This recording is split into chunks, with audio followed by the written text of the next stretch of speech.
हाँ जी, good morning everyone. नमस्ते जी, नमस्कार। आपकी क्लास सुबह लाइव हो गई थी गलती से 10 बजे, पर वो गलती से हो गई थी। उसके पीछे ऐसा कोई मोटो नहीं था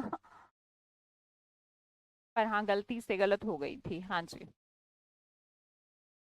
आपकी क्लासेस के टाइम को अब बदल दिया जाए, क्या कहते हो? 9 से 10, 10 से 11 कर दें? कर दें? शादी है क्या? हाँ जी, सब्जेक्ट ऑफ वर्ब की शादी है आज। क्लास के टाइम को बदल दें क्या? 9 से 10, 10 से 11 कर दें? फिर हाँ ना बोल दीजिए। फिर हाँ ना तो क्या, क्या फर्क पड़ रहा है? 9 से 10, 10 से 11 कर दें। हम्म, एक काम करते हैं, इसको चेंज कर देते हैं।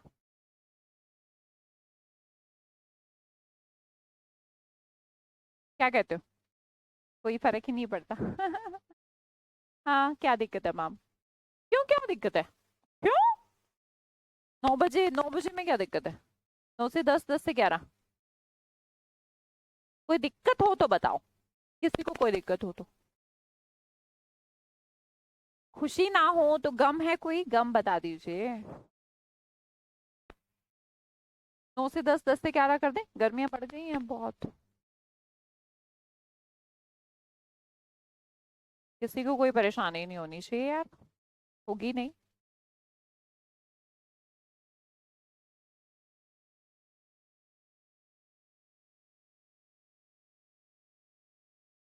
कोई दिक्कत नहीं है।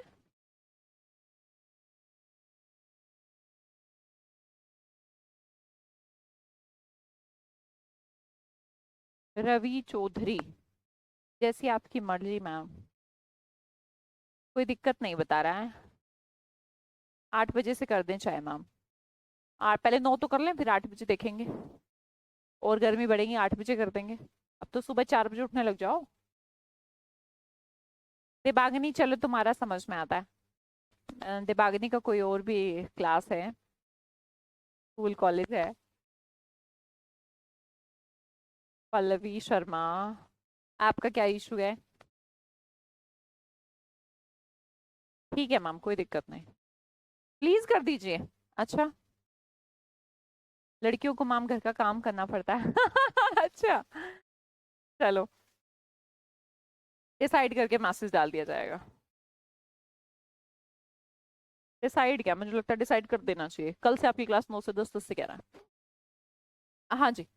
चलते हैं आज के हमारे सेशन की तरफ। और आज हमारा बहुत बहुत बहुत बेसिक सेशन रहेगा। देखो, जब भी हम किसी सेंटेंस की बात करते हैं, उस सेंटेंस के अंदर कुछ हो ना हो, एक सब्जेक्ट और वर्ब जरूर होता है जी।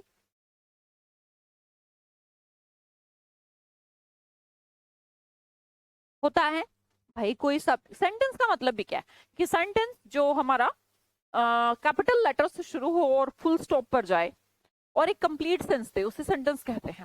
अ, अब इसमें सबसे ज्यादा इंपॉर्टेंट होता है सब्जेक्ट और वर्ब का रोल।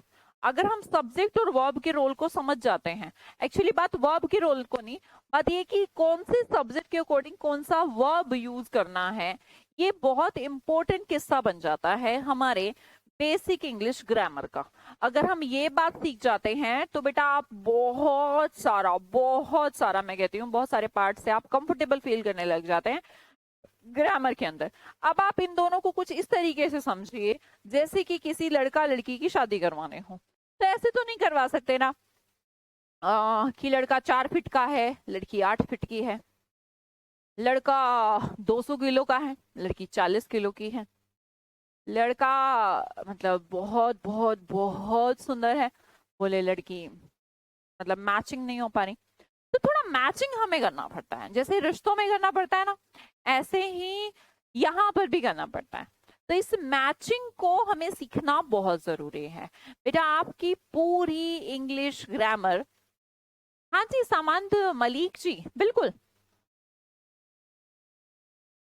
आ, हम आपकी पूरी इंग्लिश ग्रामर इन दोनों के रिलेशन पर टिकी हुई है। मेरी बात समझ में आती है ये वाली? हाँ जी, गुड मॉर्निंग जी, गुड मॉर्निंग। लेट आ रहे हैं? तो अगर मैं इंग्लिश के निचोड़, इंग्लिश के स्तंभ की बात करूं, तो इन दोनों का रिलेशन हमारा इंग्लिश का स्तंभ है। और इस इंग्लिश में भी क्या, सेंटेंस का। आपको ये भी अच्छे से मालूम है कि जब भी आप, कभी भी आप एग्जाम में क्वेश्चन देखते हैं, या तो वो एरर का क्वेश्चन मिलता है, या फिर वो इम्प्रूवमेंट का क्वेश्चन मिले, फिल इन द ब्लैंक्स का क्वेश्चन मिले, बेटा जैसा भी हमें क्वेश्चन मिलता है, तो उन सब से हमें ये बात तो साबित होती है कि सब कुछ एक सेंटेंस पर डिपेंड हो रहा है। ठीक है, अब हमें उस सेंटेंस के अंदर जो चीजें सीखनी होती है, एक तो पार्ट्स ऑफ स्पीच है ना, वो किस्सा हमारा हो गया, और दूसरा हो गया सब्जेक्ट वर्ब रिलेशन, टेंस का रिलेशन, ये सब चीजें। मतलब एक वर्ब अपने आप में एक बहुत बड़ा पार्ट है, इसके साथ ही हमारा पार्ट्स ऑफ स्पीच हमारा एक इंपॉर्टेंट पार्ट है। हम इस स्तंभ को समझेंगे, इसको शुरू करते हैं। सबसे पहले आपको इसकी इंपॉर्टेंस समझनी है कि इसे हम पढ़ा क्यों रहे हैं, क्योंकि ये हमारे सेंटेंस का स्तंभ होता है। ठीक है, समंद जी, सामंत, सोमंद, सॉरी सॉरी मुझे तो नाम ही नहीं दूर से समझ में आ रहा, सोमनाथ मलिक, हाँ सोमनाथ मलिक। हाँ जी, करें शुरू, सब तैयार है, रेडी? मैं हमेशा कहती हूँ भाई, कोई भी चीज पढ़ने से पहले ये पता होना चाहिए कि हम उसे शुरू क्यों कर रहे हैं, किसी और को कोई कारण तो नहीं पूछना। सब्जेक्ट और वर्ब के रिलेशन की बात करना बहुत इंपॉर्टेंट है। देखो बेटा, जब भी सब्जेक्ट की बात आती है, एक तो हमारी नाउन है, नाउन है, नाउन सिंगुलर हो सकती है, प्लूरल हो सकती है। अब हम दूसरी बात करें कि जो हमारे सिंगुलर सब्जेक्ट है, प्रोनाउन हो सकते हैं। क्या आपको पता है कि हमारे सब्जेक्ट बन कौन सकते हैं? बेटा हमारा सब्जेक्ट या तो नाउन बन सकती है, या प्रोनाउन बन सकती है। अब ये नाउन या प्रोनाउन दो तरीके से बिहेव कर सकते हैं, या तो ये सिंगुलर होंगे या फिर ये प्लूरल होंगे। ये बात तो मैम बहुत आसान है, क्यों जी? इस बात में तो कोई दिक्कत ही नहीं है, ये एक या तो सिंगुलर होंगे या प्लूरल होंगे, बिल्कुल जी। अब वर्ब के रिलेशन की बात करें, अगर हम सिंगुलर सब्जेक्ट यूज करते हैं, जैसे कि आई, यू, ही, शी, इट, ये क्या है? सिंगुलर सब्जेक्ट है। इन सब के साथ सिंगुलर वर्ब को प्रयोग किया जाता है। आई के साथ एम, ही के साथ इज, पास्ट में वॉज, पोजीशन में हैज, टू एस लगेगा, डज, रीड के साथ एस, मतलब जो हमारी मेन वर्ब है उनके साथ एस लगाकर हम सिंगुलर वर्ब बनाते हैं। अब इसी तरह अगर नाउन प्रोनाउन हमारे केस में प्लूरल नाउन या प्लूरल वाले प्रोनाउन हो, तो क्या यूज करते हैं? प्लूरल वाली वर्ब यूज करते हैं। मैंने कहा वी, यू, दे, बॉयज, ये क्या है? प्लूरल है। अब इनके साथ प्लूरल वर्ब आर का यूज किया सिंगुलर, प्रेजेंट में, पास्ट में वर का, पोजीशन में हैज नहीं हैव का, बिना एस के डज का, राइट का, ड्रिंक का एस नहीं लगता है। बात समझ में आई बेटा? किसी को कोई दिक्कत? ये तो बहुत बेसिक बात है, बहुत सिंपल बात। अब देखिए, मैंने आपसे कहा सब्जेक्ट या तो नाउन हो सकता है, पहले ये तो भी समझे कि सब्जेक्ट हो क्या सकता है बेटे, या तो नाउन हो सकता है या प्रोनाउन हो सकता है। अब आपको कभी कभी देखने को मिलेगा मैम जरंड हो सकता है, वैसे जरंड कुछ नहीं होता, जरंड नाउन ही होता है, इसलिए मैं इसे बोलूं ना बोलूं, परंतु मैंने लिख दिया है क्योंकि ये इंपॉर्टेंट रोल प्ले करता है। ठीक है, नाउन जब जरंड बनता है ना, जरंड का मतलब होता है V1 प्लस ING, इसे क्या कहा जाता है? इसे नाउन ही कहा जाता है। क्या कहा जाता है बेटा? ये फिर नाउन की तरह ही बिहेव करता है। छोटी छोटी बातें समझा रही हूँ, कोई भी टिपिकल नहीं, कुछ भी मुश्किल आपको लगेगा नहीं। अब देखते हैं, अब किसी नाउन के अंदर अगर हम SES या IES लगाते हैं, तो नाउन कैसी हो जाती है? प्लूरल हो जाती है। इसी तरह, लेकिन अगर हम किसी वर्ब के अंदर SES IES लगाते हैं, तो वर्ब कैसी हो जाती है? सिंगुलर हो जाती है। आप ही सोचिए, मान लो मैंने कहा बॉय, बेटा इसका प्लूरल बनाना क्या बनाओगे? आप कहेंगे मैम बॉयज, राइट। लेकिन अगर मैं कहूं राइट नाम की वर्ब है, ये बताइए प्लूरल के साथ यूज होती है सिंगुलर? आप कहेंगे मैम प्लूरल वर्ब, इसको सिंगुलर बनाना है तो मुझे क्या हो जाएगा? राइट्स। तो राइट्स क्या है? Singular verb. बॉयज क्या है? Plural noun. बॉय क्या है? Singular noun. तो आप समझ में आया, अगर नाउन के साथ एस लगाए तो नाउन तो हो जाती है प्लूरल, लेकिन अगर वर्ब के साथ एस लगाए तो वर्ब कैसी हो जाती है, सिंगुलर। क्लियर एवरीवन, दिक्कत तो नहीं है। चलो जी अब देखते हैं। अब हमारा पहला सबसे इंपॉर्टेंट बेसिक इंग्लिश का कि number of subject should be equal to number of main verb. क्या ये बड़ी बात है? नहीं मैम, कोई बड़ी बात नहीं है भैया, जितने सब्जेक्ट होंगे उतनी तो वर्ब होगी, जितने दूल्हे होंगे उतनी तो दुल्हन होगी। अब ऐसा तो नहीं हो सकता कि दूल्हे 5 हैं दुल्हन 1 है, या दुल्हन 8 है दूल्हे 3 है, ऐसे कैसे काम चलेगा। नंबर ऑफ सब्जेक्ट, पहला स्तंभ रूल क्या है, number of subject should be equal to number of main verb. आप गौर करिए, आप एक चेक भी कर लेते हैं हम, ऐसा है क्या। ही क्या है हमारा, प्रोनाउन है। ही क्या है बेटा, प्रोनाउन है जो कि सब्जेक्ट की तरह काम कर रहा है। इज क्या है, वर्ब है, आर्टिकल, एडजेक्टिव, नाउन। तो इज हमारी है कौन सी, इज क्या है, लिंकिंग वर्ब है। क्या है बेटा, लिंकिंग वर्ब है, जो कि यहाँ पर मेन वर्ब की तरह काम कर रही है। आगे देखिएगा, इफ कंडीशनल वर्ड ही हमारा सब्जेक्ट, इज रेडी, ही तो रेडी है, तो इज हमारी फिर से लिंकिंग वर्ब, मतलब कि ये वर्ब है। आगे देखिएगा, कॉमा लगाकर आई फिर से सब्जेक्ट है, विल प्लस टेक, हमने कहा ये हेल्पिंग, ये हमारी मेन वर्ब। तो एक मेन वर्ब यहाँ पर हो गई, एक सब्जेक्ट यहाँ पर है, एक वर्ब ये रही, एक सब्जेक्ट ये रहा। आगे देखिएगा, राम लव्स सीता, लव्स क्या है, वर्ब है, राम क्या है, सब्जेक्ट है। एक सब्जेक्ट एक वर्ब, दो सब्जेक्ट दो वर्ब, एक सब्जेक्ट एक verb. They love their parents, आप करिए, दे लव देयर पेरेंट्स, लव क्या है बेटा, वर्ब है, एक वर्ब, और इसका सब्जेक्ट क्या है, दे है, सब्जेक्ट हो गया। अब he doesn't have any doubt, अब बच्चे सोचेंगे मैम इसमें तो 2 वर्ब हैं।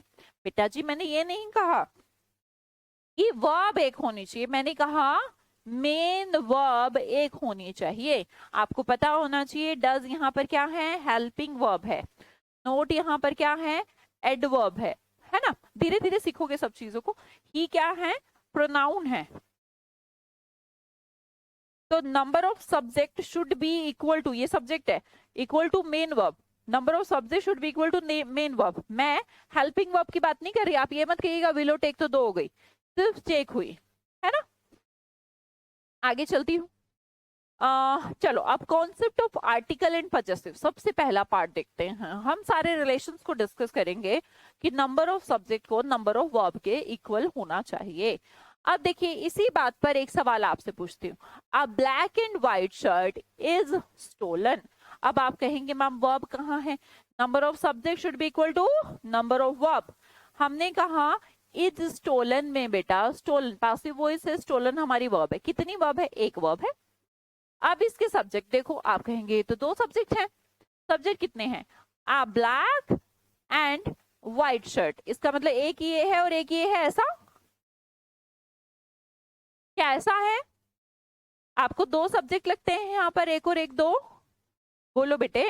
अगला देखिए, the black and the white cow are mine, इसका मतलब आर क्या है, एक वर्ब, एक वर्ब है जो कि प्लूरल है, इसका मतलब इसके सब्जेक्ट कितने होंगे, 2 होंगे। बोले the black and the white cow, एक तो ये हो गया और एक ये हो गया, इसका मतलब मैम दूसरा सेंटेंस ठीक हो गया, पहला गलत हो गया। My brother and my friend all playing cricket, अब हमने कहा ऑल नहीं, are playing cricket.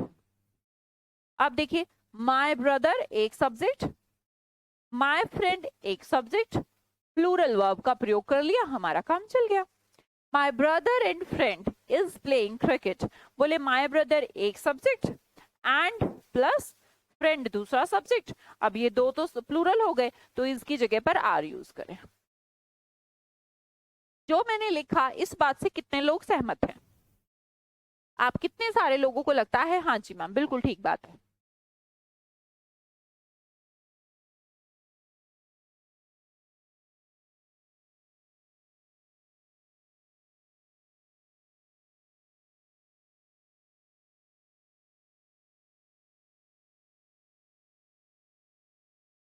Very good Sandeep.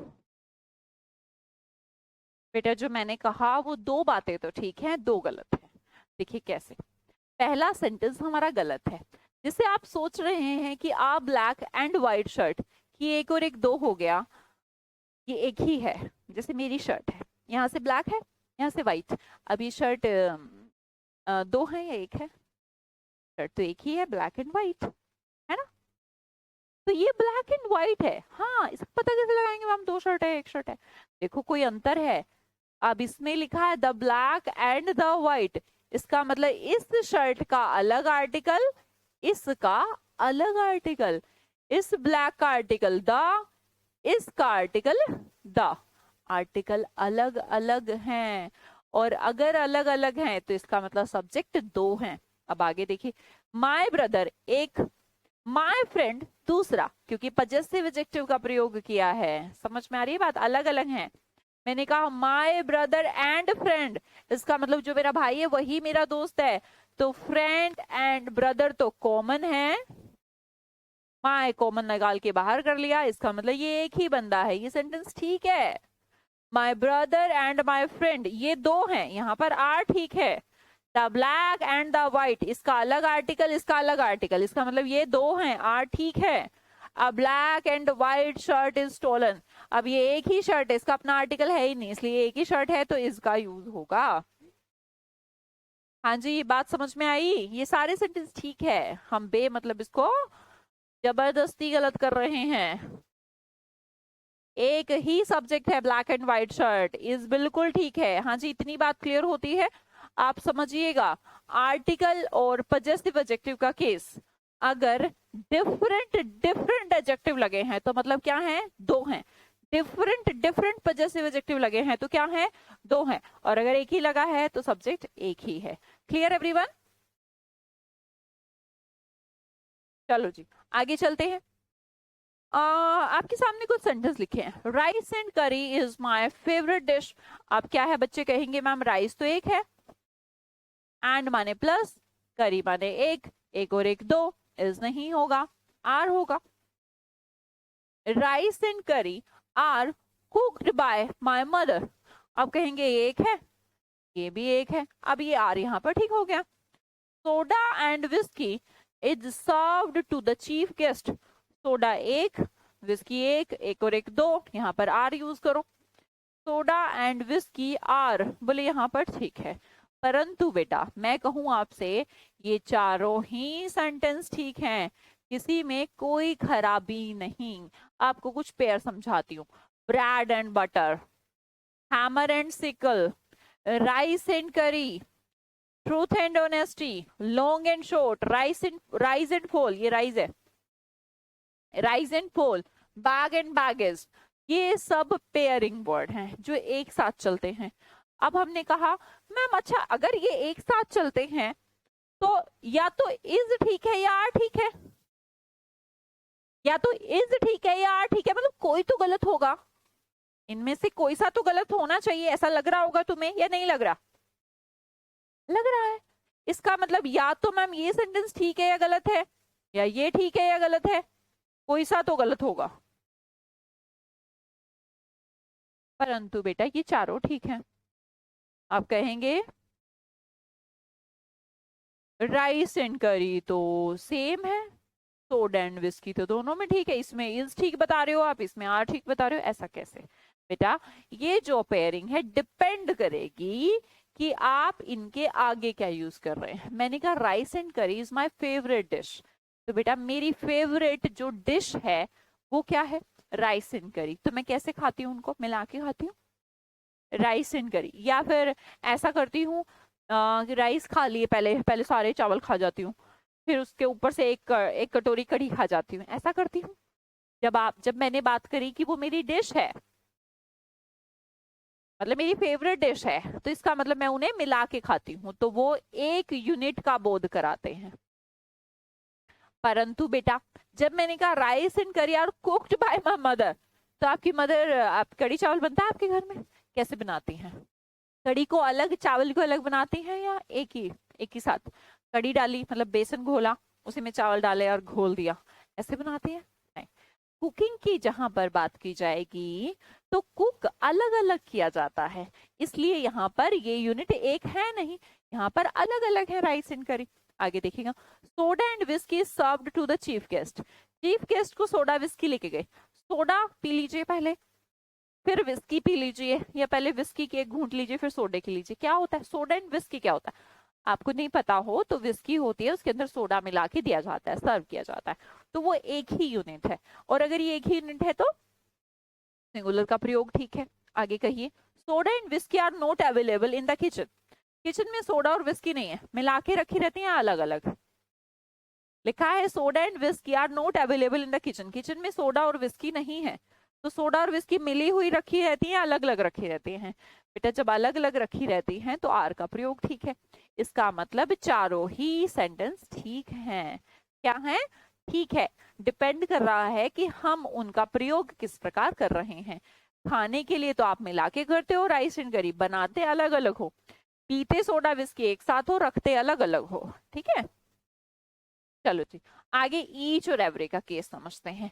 Each और एवरी के केस में क्या है बेटा, ईच और एवरी हमेशा किसको कहते हैं? हर एक को कहते हैं। किसको कहते हैं बेटा? हर एक को कहते हैं, ईच एंड एवरी। अब आपके पास कुछ सेंटेंस दिए हैं, आप मुझे बस देख के ये बताइए कि इनमें से आपकी समझ क्या कहती है कि कौन सा सेंटेंस ठीक है और कौन सा गलत। बस 1 मिनट का समय दूंगी मैं। ईच का मीनिंग तो मैंने बता दिया, हर एक।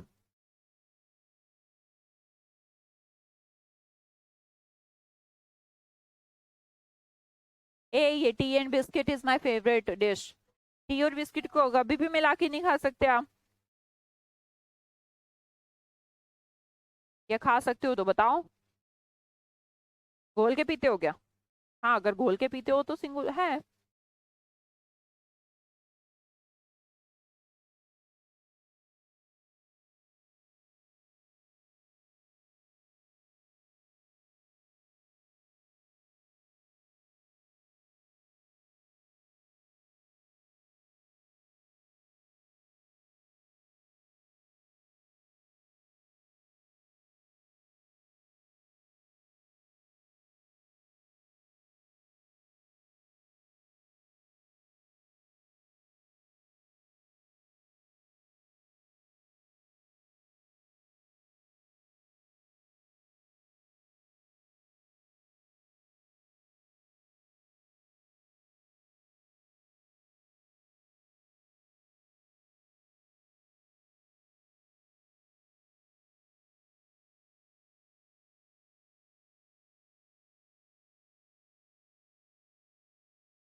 सभी सही हैं। निधि ऐसा कहती है, संदीप भी ऐसे कहते हैं, काजल भी ऐसा कहते हैं, और कामना कहती है मैम सेकंड को आर कर दीजिए, थर्ड को हैव कर दीजिए। ओके, कोई कहता है मैम सब सही हैं। बेटा सही उनका है जो कहते हैं चारों सेंटेंस सही।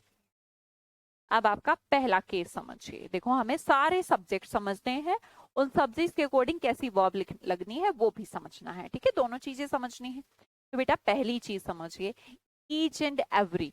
जहां पर भी आपको ईच एंड एवरी से हमारे सब्जेक्ट लगे मिलते हैं, ध्यान रखिएगा चाहे दुनिया इधर से उधर हो जाए, उनका इंडिकेशन सारों का हो ही नहीं सकता। देखिए, each of the boys is ready to work here.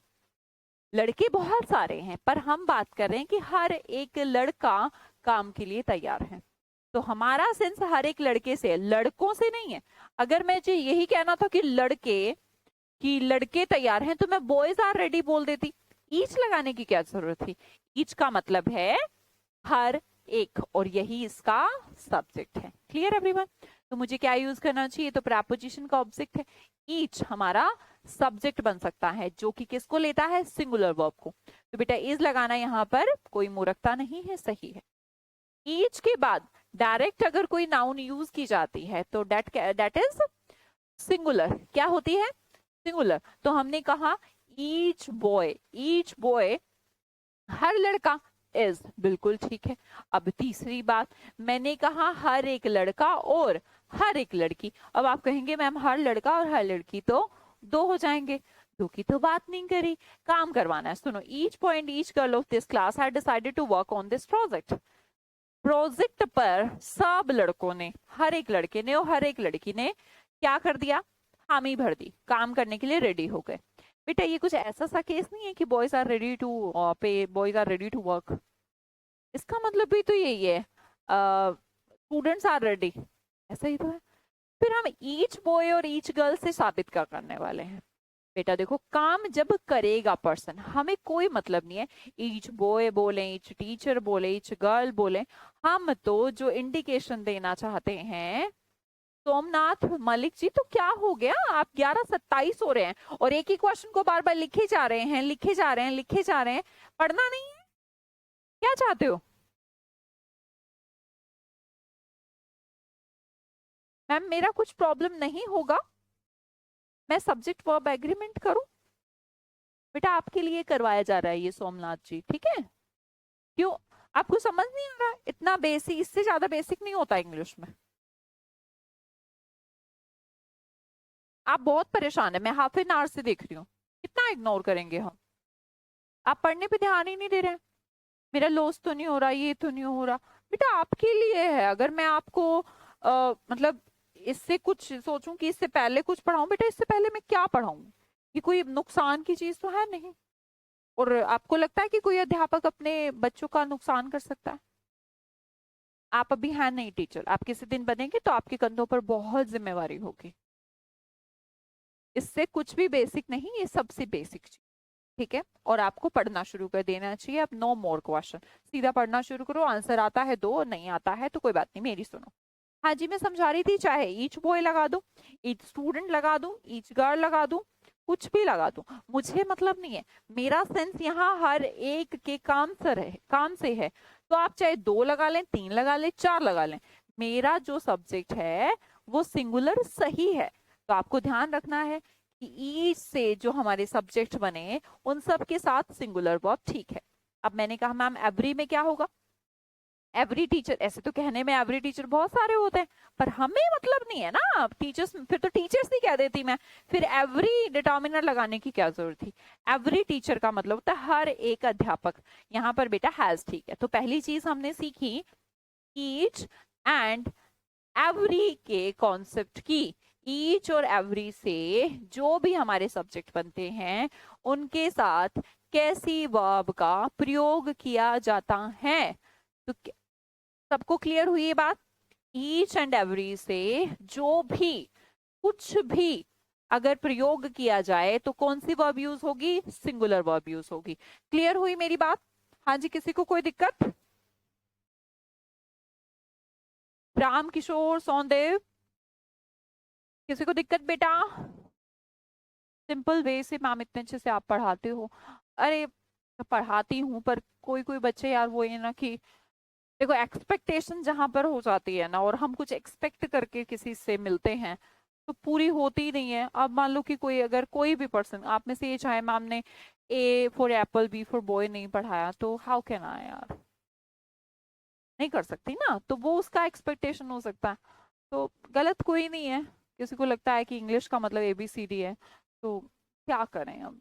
मैं तो मतलब हैबिचुअल सी हो गई हूँ, ज्यादा लोड दिमाग पे नहीं आता।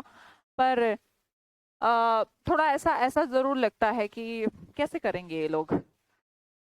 जब कॉम्पिटिटिव एग्जाम्स देखिए ना, कि मतलब क्या रश है, क्या कंपटीशन है, उसके अंदर अगर हम नहीं जानते हैं बिल्कुल बेसिक बेसिक चीजें भी, मतलब इतने इससे बेसिक कुछ हो नहीं सकता ना। हाँ जी, क्लियर? What happen?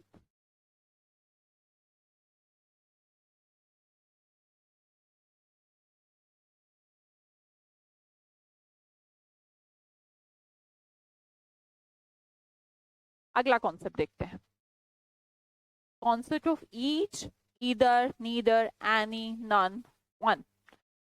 अब बोले बात तो ठीक है कि इन सबके साथ सिंगुलर यूज होता है, मैं काम तो यहाँ पर ही चला सकती हूँ कि जहां पर भी ये दिखे बेटा आप उनको सबको सिंगुलर बोलेंगे। पर क्यों बोलेंगे उसको, उसको समझाती हूँ। देखो, एक एक करके पहले समझाती हूँ ईदर का मतलब क्या होता है। ईदर का मतलब होता है दो में से एक, सिंगुलर सब्जेक्ट लेगा। नीदर का मतलब क्या होता है? दो में से जीरो, यही तो होता, तो सिंगुलर सब्जेक्ट लेगा। इस तरह एनी, एनी का मतलब होता है दो से ज्यादा हैं, पर लेना कितने, दो से ज्यादा में से एक। नन का मतलब होता है दो से ज्यादा हैं, पर लेना कौन सा है, जीरो, मतलब कि सिंगुलर। और एनी का मतलब तो अभी समझाएंगे, एनी का मतलब एक, सॉरी ईच का।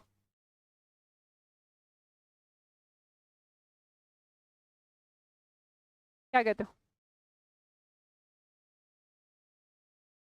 पहले ये चीज समझिए, ईदर का मतलब दो में से एक, तो मतलब वर्ब कैसी लगेगी, सिंगुलर लगेगी। नीदर का मतलब दो में से कोई सा भी नहीं, मतलब कि जीरो, और अगर जीरो है तो मतलब वर्ब सिंगुलर लगेगी। एनी का मतलब है तो दो से ज्यादा, पर उनमें से एक, इसका मतलब एक है तो कितना लेना, एक, तो सिंगुलर। नन का मतलब है तो दो से ज्यादा, पर लेना कितना है, जीरो, जीरो मतलब सिंगुलर। और ईच का मतलब तो होता ही एक है। बात समझ में आई?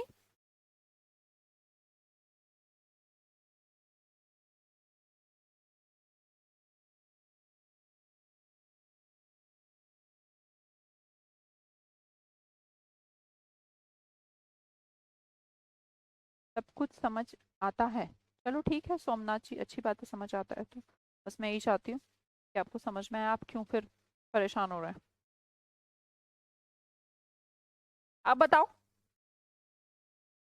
क्या ये सेंटेंस जो लिखे हैं हमने, ठीक है, सिंगुलर वर्ब यूज होगी, बिल्कुल सिंगुलर वर्ब यूज होगी। ध्यान रखना है, इधर का मतलब दो में से एक, नीदर का मतलब जहां पर भी ईदर दिखेगा तो वर्ब कैसी, सिंगुलर। नीदर दिखेगा वर्ब कैसी, सिंगुलर। एनी दिखेगा तो दो से ज्यादा का केस है, पर वर्ब कैसी, सिंगुलर। नन का केस भी क्या है, दो से ज्यादा का है पर दो में से जीरो, तो वर्ब कैसी, सिंगुलर। ईच का मतलब भी एक है, तो ध्यान रखना है, each, neither, either, any, none, one, इन सब के साथ कैसी वर्ब लगती है, कैसी वर्ब लगती है बेटा, सिंगुलर लगती है। ईच और एवरी के साथ क्या लगती है, सिंगुलर वर्ब लगती है। क्या लगती है, सिंगुलर वर्ब लगती है। इसके अलावा जब भी आपको पेयरिंग महसूस हो, अब जैसे मैंने कहा राम एंड श्याम तो अलग अलग हैं, कोई दिक्कत ही नहीं, कोई एक साथ मिल ही नहीं सकते, पर कुछ हमारे ऐसे वाक्यांश हो सकते हैं जहां पर हम कहें कि वो बनकर एक यूनिट बन रहे हैं। अगर वो एक यूनिट बन रहे हैं तो सिंगुलर, अदरवाइज प्लूरल का यूज होता है। हमने सीखा concept of article and position. अगर बेटा किसी भी सब्जेक्ट के साथ एक आर्टिकल यूज किया है तो वो अपने आप में एक सब्जेक्ट हो गया। अगर दोबारा एक सब्जेक्ट हमने एंड के साथ कनेक्ट किया और उसके साथ भी आर्टिकल या पोजीशन यूज कर लिया, इसका मतलब वो सब्जेक्ट हो गया दूसरा। तो एक और एक दो, पर एक यूनिट कब होगा, जब उनका आर्टिकल एक ही हो या फिर उनका पजेसिव एडजेक्टिव एक ही हो। बात क्लियर हुई? अब हमने सबसे पहले आपको सिखाया था कि किसी भी सेंटेंस में आपको ये जरूर चेक करना है कि number of subject should be equal to number of main verb, ना कि वर्ब, सिर्फ मेन वर्ब। ठीक है जी, चलो आगे चलते हैं हम अगले कॉन्सेप्ट की तरफ। Concept of collective noun. बेटा कलेक्टिव नाउन क्या होता है, पहले समझिए। नाउन तो किसी नेमिंग वर्ड को कहते हैं, ठीक है। अब इसमें से अगर हम कुछ नाउन को इकट्ठा करके एक यूनिट बनाए, इसे कहते हैं उसका कलेक्शन, तो बोला जाएगा कलेक्टिव नाउन। क्या बोला जाएगा, कलेक्टिव नाउन। तो जैसे आपने देखा, जूरी से आपसे बहुत क्वेश्चन पूछे जाते हैं। जूरी क्या है, जूरी एक कलेक्टिव नाउन है। जूरी क्या है,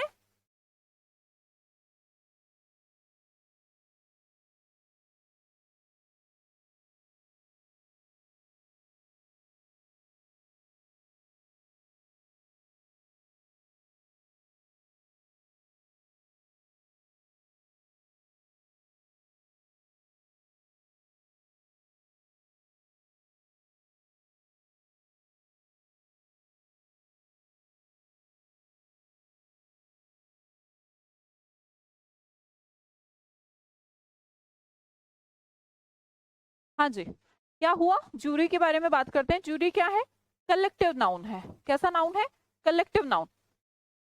तो हमने कहा कि अब कलेक्टिव नाउन का केस कैसा हो सकता है। कलेक्टिव नाउन के केस में हम देखते हैं कि सिंगुलर और प्लूरल दोनों यूज हो सकते हैं। बोले मैम सिंगुलर और प्लूरल दोनों, सब दोनों सेंटेंस ठीक है। हाँ जी बेटा, दोनों सेंटेंस ठीक है। अब कलेक्टिव नाउन होनी तो एक ही चाहिए, ये तो बात सही है कि एक ही चाहिए, पर मैम दो दो कैसे हो सकती हैं। बहुत बढ़िया नहीं थी। तो देखिए, एक चीज समझने की कोशिश करिए, दो केस हैं कलेक्टिव नाउन के, दो केस हैं, और उन दो केस में आपको दोनों चीजें समझने की जरूरत है। अब दोनों चीजें क्या रहेंगी, कभी तो कलेक्टिव नाउन क्या करेगा,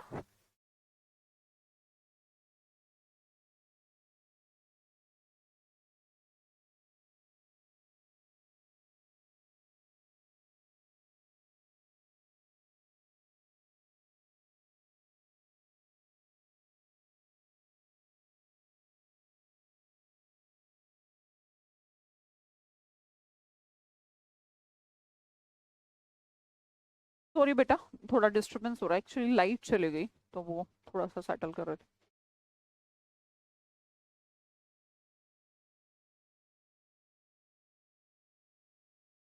हाँ जी देखो, जूरी को समझते हैं। अब क्या है, आपने कोर्ट में गए आपने, है ना, उस कोर्ट में यहाँ पर ये तीन जज बैठे थे, 1 2 3, इनका नाम दिया गया कि ये जूरी है। अब जूरी ने पहला सेंटेंस देखिए, the jury has given its decision, jury ने अपना डिसीजन दिया। अब क्या है बेटा समझिए, अब जब जूरी अपना डिसीजन देगी, मान लो कि ऐसा तो हो नहीं सकता कि एक जज कह रहा है कि 5 साल की सजा दे दो, अब दूसरा जज कह रहा है 8 साल की सजा दे दो, तीसरा जज कह रहा है 10 साल की सजा दे दो। क्या ऐसा होता है, ऐसा तो नहीं होता। फिर क्या होता है, बस कुछ भी हो, या 5 की सजा दी जाए या 8 की दी जाए, सजा तो एक ही दी जाती है। तो जूरी मतलब वो तीन लोग मिलकर एक डिसीजन लेते हैं, ऐसा ही है। बात समझ में आई, कि मिलकर, ऐसा तो नहीं कह सकते आपस में लड़ने लगे, बोले नहीं मैं तो 5 साल की सजा दूंगा, वो कह रहा नहीं मैं 8 की दूंगा, वो कह रहा 10 की दूंगा, नहीं। तो मैंने अब हम कहें कि जूरी ने जब भी अपना डिसीजन दिया, डिसीजन एक ही दिया होगा, और अगर डिसीजन एक ही दिया होगा तो बेटे ये एक यूनिट की तरह काम किया होगा, और अगर ये एक यूनिट की तरह काम किया होगा तो इसके साथ वर्ब कैसी लगानी चाहिए, सिंगुलर लगानी चाहिए। आगे देखते हैं, the jury were divided in their opinions,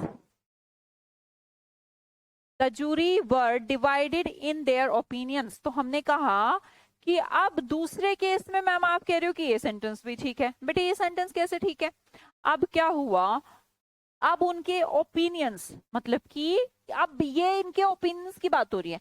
decision जब आया तो इन्होंने 5 साल की सजा दी, पर ये जब अपने ओपिनियंस की बात कर रहे थे तो एक कह रहा था 5 साल दूंगा, एक कह रहा 8 साल दूंगा, 10 साल।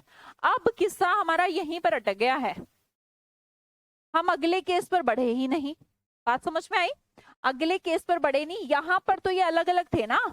तो जब मैंने कहा the jury were divided, word भी यूज किया डिवाइडेड इन देयर ओपिनियंस, कि उनके ओपिनियंस क्या हो गए, मतभेद हो गया, तो ऐसे केस में ये तीनों अलग अलग हैं। तो ध्यान रखिए, जूरी का केस सबसे इंपॉर्टेंट है। जूरी में अगर कोई डिसीजन दिया जाएगा तो कैसी वर्ब लेगा, सिंगुलर लेगा, परंतु अगर उनमें लड़ाई हो जाए, झगड़ा हो जाए, तो वो एक यूनिट की तरह काम नहीं करेंगे, अलग अलग यूनिट की तरह काम करेंगे। तो बोलेंगे the jury were divided in their opinions. आगे देखते हैं, concept of both and various and several, मुझे नहीं लगता कोई ज्यादा टिपिकल है। बोथ मतलब दो, वेरियस मतलब सारे, सेवरल मतलब बहुत सारे। तो ये कैसे हैं, ऑल जैसे वर्ड हैं। जब बोथ दो है तो उसके बाद वर्ब कैसी होगी, नाउन कैसा होगा, प्लूरल होगा, उसके बाद वर्ब कैसी होगी, प्लूरल होगी। ठीक है, अब मैंने कहा वेरियस शर्ट्स, वेरियस का मतलब क्या है, अनेक, अनेक है तो नाउन कैसी होगी, प्लूरल होगी, और उसके बाद वर्ब भी कैसी होगी, प्लूरल होगी। तो ये तो बहुत आसान केस है, बहुत सिंपल केस है। आगे चलते हैं हम अगले केस की तरफ, जिसका नाम है few, a few, very few, few of, very few of, कुछ भी हो सकता है। अब बेटा ये भी बहुत आसान है, फ्यू का मतलब क्या होता है? एक बात बताइए, जीरो या फिर जीरो से थोड़ा प्लस होता है? इतना सोच के बताओ बस मुझे।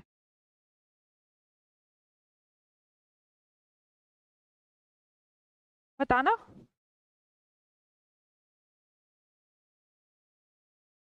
फ्यू जो वर्ड होता है उसका मतलब क्या होता है? जीरो होता है या जीरो से ज्यादा होता है?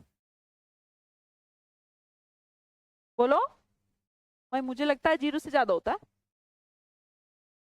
तुम्हें क्या लगता है वो देख लो। बेटे जीरो से ज्यादा होता है हमेशा। और अगर few, a few, very few, few of कुछ भी हमें वर्ड दिख जाता है तो वो जीरो से प्लस की कहानी कहता है। और अगर वो जीरो से प्लस की कहानी कहता है, वो एक हो सकता है, दो हो सकता है, तीन भी हो सकता है, पांच भी हो सकता है। अब आप कहेंगे मैम एक भी तो हो सकता है। बेटे एक भी हो सकता है पर वो पांच भी हो सकता है। यू है, जैसे यू सिंगुलर भी हो सकता है, प्लूरल भी हो सकता है। हम क्या लेते हैं? प्लूरल लेते हैं। यू इज तो नहीं कहते, यू आर कहते हैं। इसी तरह फ्यू एक हो सकता है तो चार को भी फ्यू बोला जा सकता है ना? और अगर इसे बोला कुछ जाता है और ये ज्यादा को इंडिकेट कर सकता है एक से, इसका मतलब ये प्लूरल वर्ब लेगा। Very few students, few of them are लगाना ठीक रहेगा। तो ध्यान रखते हैं अगला कॉन्सेप्ट, फ्यू से हमें सेंटेंस दिखेगा तो वो क्या होगा? ज्यादा होगा। और ज्यादा होगा तो उसके साथ प्लूरल को यूज करेंगे। अगले कुछ पेयर्स आपको बताती हूँ जो हमेशा वर्ब प्लूरल लेते हैं। और अगर वो वर्ब प्लूरल लेते हैं, मैम क्यों लेते हैं? बेटा जो ट्राउजर्स हैं, ट्राउजर्स पहनते हैं, ट्राउजर बोलते ही नहीं, ट्राउजर्स बोलते हैं, दो पैर होते हैं उसमें। Briefs, pants, shorts, shorts, shoes, सारे अपने अपने पाँव से जाइए। पैंट्स, शॉर्ट्स, शूज, सॉक्स, पजामा।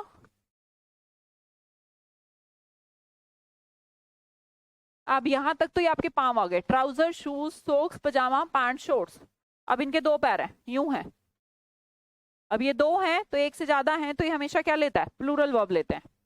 इसी तरह और देख लीजिएगा, इस तरह सीजर्स है, जो कैंची होती है उसके भी दो पैर हैं। ग्लासेस, जो चश्मे होते हैं उसके भी दो दो आंखें। गॉगल्स, डिवाइडर्स, जो डिवाइडर्स होता है जहां पर हम चेंज करने की, उसमें भी दोनों पार्ट बने रहते हैं।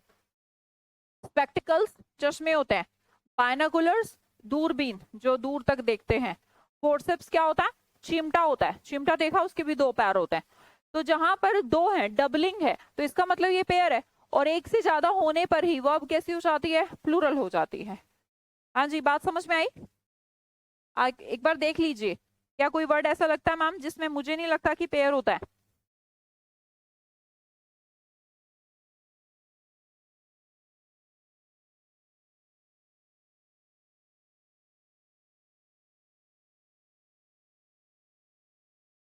कोई ऐसा वर्ड है जो नहीं लगता हो? ट्राउजर्स है, पैंट्स है, शॉर्ट्स है, शूज है, पजामाज है, सब पेयरिंग है, सबके दो दो पैर है।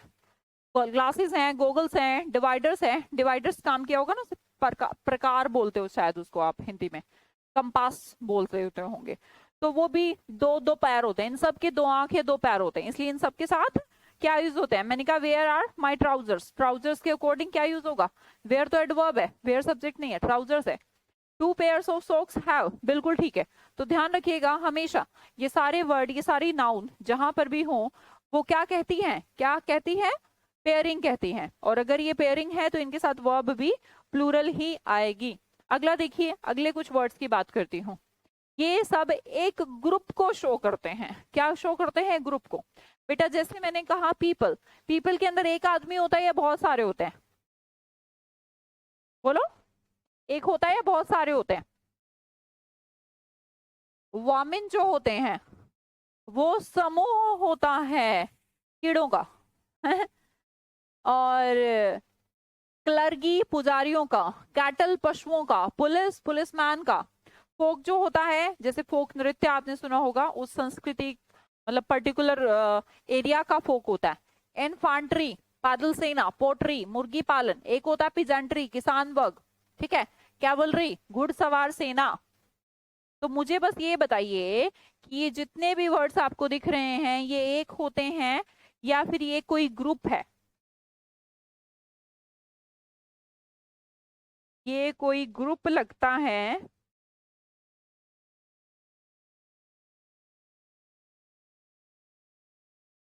वॉमिन बेटा किसी पर्सन को भी बोलते हैं, अपराधियों को भी, और जो वो परोपजीवी होते हैं ना, पैरासाइट, उनको भी। तो जैसे बैक्टीरिया वगैरह होता है, एक बैक्टीरिया नहीं होता, पूरा ग्रुप होता है बैक्टीरिया, है ना। क्लर्गी है, क्लर्गी किसको बोलते हैं? जो पुजारियों का वर्ग होता है। पिजेंट्री किसान का वर्ग होता है, घुड़सवार का वर्ग होता है, पैदल सेना है, पुलिस है। तो ये सब ग्रुप को कहते हैं या एक पर्सन को कहते हैं? ग्रुप को कहते हैं, राइट। और अगर ये ग्रुप को कहते हैं तो इनके साथ वर्ब कैसे आनी चाहिए? प्लूरल आनी चाहिए। मैंने कहा कैटल आर ग्रेजिंग, कैटल मतलब पशुओं का group. People want money, people के साथ वॉन्ट लगाएंगे, वॉन्ट्स नहीं लगाएंगे, क्योंकि पीपल मतलब लोगों का ग्रुप। पिजेंट्री किसान लोग, तो किसान लोग में एक लोग तो होता नहीं, किसान लोग में बहुत सारे लोग होते हैं, तो वर्ब क्या होगा? प्लूरल होगा। बहुत आसान चीजें हैं ये, बहुत सिंपल चीजें हैं, ठीक है। अगला देखते हैं। आगे आज नहीं पढ़ाते हैं, थोड़ा सा मैं परेशान हो रही हूँ एक्चुअली। यहाँ पर हीट बहुत हो रही है और लाइट का कुछ इशू हो गया। तो लाइट मेरे पास ना इतनी देर से ना फैन चल रहा है पिछले काफी टाइम से, और एसी तो ऑफ कोर्स जब फैन नहीं चल पा रहा तो थोड़ा सा दिक्कत हो रहा है, थोड़ा अनकंफर्ट भी हो रहा है। तो कल पढ़ेंगे, ठीक है। लाइटिंग जब होती है ना बेटा यहाँ और ऊपर, तो इस लाइटिंग की वजह से बहुत हीट जनरेट हो जाती है, तो मेरे को थोड़ा अजीब सा लग रहा है। तो हम कल कल मिलते हैं ना। ओके जी, बाय बाय।